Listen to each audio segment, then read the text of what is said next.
Byron, Mississippi, just south of Jackson, Mississippi at this Walmart, that's where 26-year-old Cambria Derby was arrested after walking in the store with her 2-year-old son wearing a diaper.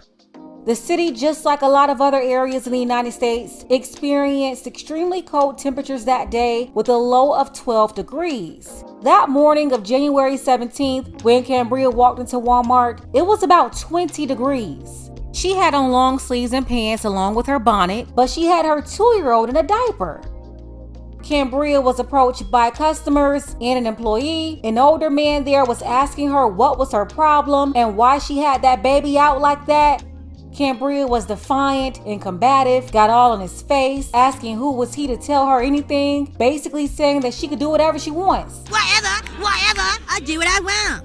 Before bending over and popping her thought pocket in response to the criticism, the Walmart employee told somebody to call the police. Cambria responded by daring them to call the police. She's like, yeah, do it, call the police. And she said out of her own mouth that CPS had already been called on her before, prompting at least 2 investigations, and she bragged about passing both of them. If you missed that video, you can watch it right here with my previous coverage. The link is in the description. I talked about how the sisterhood was more concerned about making sure Cambria wasn't held accountable as opposed to the safety of the 2-year-old and her other children. One of Cambria's family members, her auntie, who used to be a social worker herself, she came out defending Cambria, saying that she was a great mother, further proving that the sisterhood infiltrated CPS a long time ago, and a lot of them don't care about the children at all. They're not protecting those kids. Instead, they're protecting these toxic mothers. This is how you can get cases like Jalayah in the Bronx.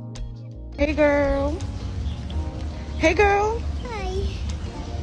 It's your birthday? Uh-huh. Why you look weird? Hey birthday girl. Hi. Give me a peace sign.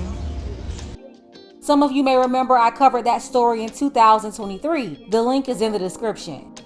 Cambria's auntie not only further exposed these corrupt people at CPS, but it also gave us confirmation of the enabling family members who allow stuff like this to happen, especially to children in the family. And no, they won't hold Cambria accountable for bringing that baby boy outside in freezing temperatures, putting him in a cold basket in the store, throwing frozen food on him in the cart, and popping her thought pocket as she dared people to call the police on her. After all of that, her auntie had the nerve to come out here with her evil, silly self and tell us that this lady is a good mother. This is also why I don't understand why CPS will take these kids from the mothers, and time after time, they will automatically give the kids up to the mother's family without even thinking about it. And if the father or paternal grandparents wanted the child, they will deny them. Just like another case I covered out of Texas last year with those evil twins. If you missed that one, you can also catch up on that story too. I'll leave the link to that one along with the others in the description. But you have to see what I'm talking about. How can you automatically give the kids to the maternal family when that's the same family the mother came from? But I still believe a thorough investigation should be completed on those family members too before giving the children to them. Because so many times, just like in that Texas case, the mother's family, usually her mother, will get the kids and then allow the mother to have access to them, violating the order. And no one complains because, of course, they can do whatever they want. And you won't believe what happened when the papers tried to contact Cambria's mother. It sounds like at least 2 out of 3 of those kids were placed in the custody of her own mother. And when they tried to get in touch with Cambria's mother, you could hear kids in the background and her mother banged the phone on them. Now, I'm not going to say the whole family is like this because I'm sure there are some family members that don't condone this behavior and they're not out here sticking their necks out defending Cambria. But her great auntie out of Jackson, Mississippi, the retired social worker, shows everything wrong with Cambria and how she was raised to do whatever she wants with zero accountability. Cambria's 69-year-old great aunt told the New York Post she never saw any evidence of Cambria being a bad mother. She also said Cambria did not use drugs.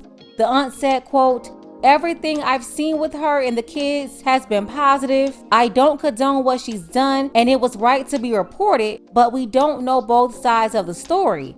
She said Cambria was a great mom, and sometimes kids can be difficult not wanting to put their clothes on or taking them off, and maybe she was in a rush to pick up some things.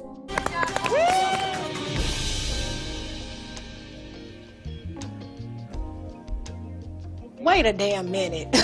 Wait a damn. I know this lady did not try to blame the 2-year-old. Talking about he didn't want to put on clothes or maybe he took them off. Do you see this nonsense? She would rather blame the baby versus the mothers whose responsibility it was to make sure her child had on clothes suitable for the weather before walking out the house. I'll even argue in those weather conditions, kids should not even be outside of the house. The woman shouldn't either, especially with her having a baby 5 months ago. But obviously she's a rebellious masculine woman, so of course there's no man in her life to do the store run in bad winter weather for her. So as a strong woman, she's out there doing it herself. The auntie went on to tell the reporter that Cambria brought her 3 kids to see their 92-year-old great-great-grandmother when she was dying, and she behaved, quote, very appropriately, and so did the kids. So that's what the auntie had to say. Then after hanging up on the news reporter, Lakeisha Darby, Cambria's mother, later sent them a text saying the family hopes to return back to their life prior to this incident and will have no further comment. So it sounds like she Googled that or got AI to be her PR. But my question to the mother is, where was the family though, Lakeisha, when your grandbaby was in diapers at Walmart in 20-degree weather? When the mom is saying the family, she's really referring to herself and her daughter.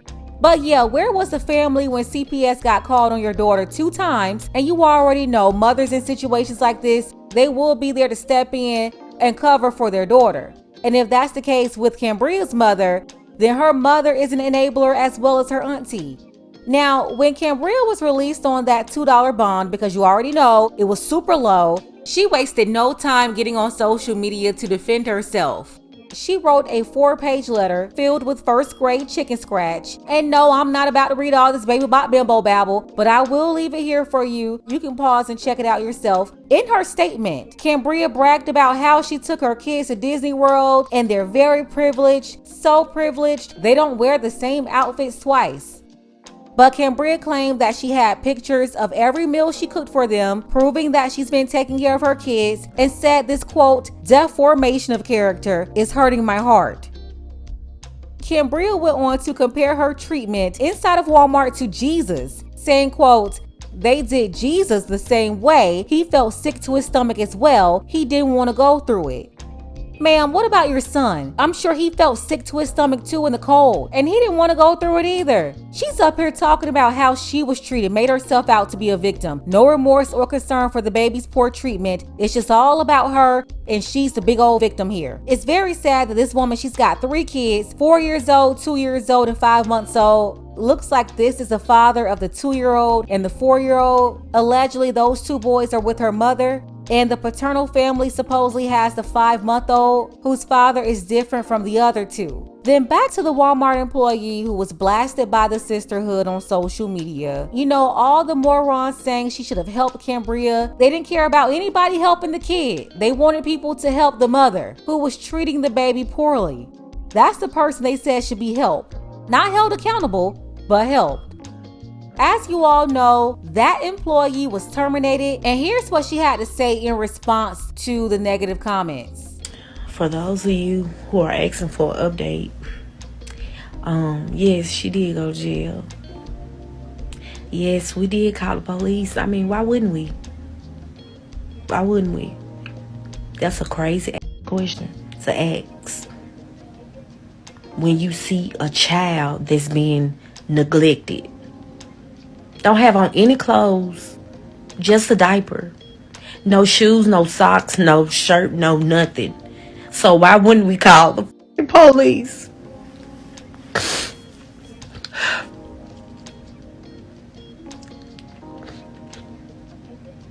Why wouldn't we? And I'm just going to ignore the hate, and I'm going to ignore the crazy comments. I'm not gonna respond to y'all. I'm just gonna ignore y'all. She asked me, did I have a child in the video? Yes, I do have a child. He's deceased. But if my child was living, ain't no way in hell my child will be out there with no clothes on, just a diaper. Now, that former Walmart employee, she started a GoFundMe asking for $5,000. That will help her while she's between jobs. So far, she's raised over $40,000 and more than what Walmart would have paid her for the whole year. This situation got her fired after working there for 5 years. The people said she sacrificed her job to protect that baby, so they rewarded her. And thankfully, she had that camera because Cambria would have just lied her behind off. Can you imagine if the witnesses left the store and all you had was testimony from the Walmart employee in Cambria?